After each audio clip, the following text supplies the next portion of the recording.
In a hidden corner of the lab, researchers harness bacteria to weave self-repairing materials that heal scratches and cracks.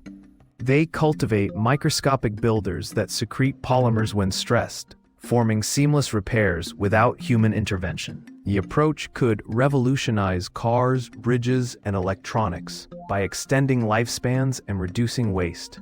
Skeptics warned that biology belongs in medicine, yet these eco-friendly composites prove durability can emerge from life.